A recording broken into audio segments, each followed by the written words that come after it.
Each year has been filled with new challenges and opportunities for the health industry. In our virtual 180 Health Forum series, we explored health equity and social justice, the new administration's health policy proposals, and how health organizations are building a digital future based on trust.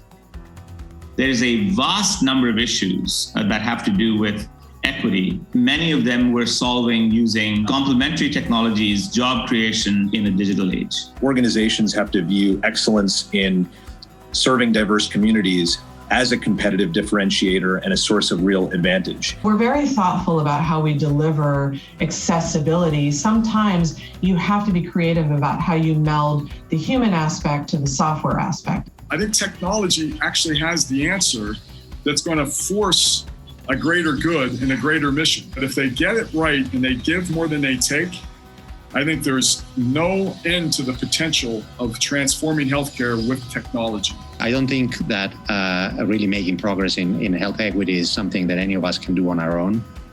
So finding our own place, but also understanding how to work together, I think that's critical.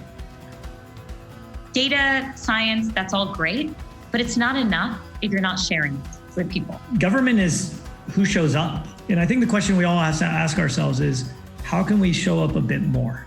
How can we enable our teams to show up more? Organizations have to take that broader lens, but do so through a partnership mentality, recognizing that healthcare is one part of the ecosystem and build bridges to other parts of the ecosystem.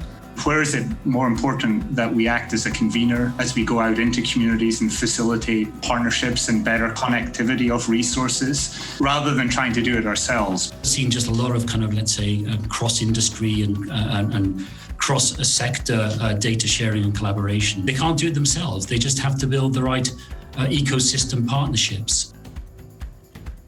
Trust is hard. You've seen over the last decade, if not longer, a slow erosion of trust in all things large. And so it's going to take a while to rebuild. Industry members need to make trust a concrete goal that they're striving towards. If we actually enable a more diverse community of research and investigators, there will be more trust in the community, and it will be easier to, in fact, make healthcare resources available.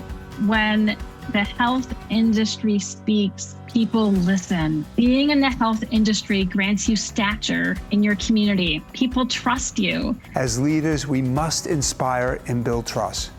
We can't evolve our organizations or be agents of change in our communities without our people fully engaged in doing their part. Thank you for being part of this purpose-led and values-driven PwC 180 Health Forum series.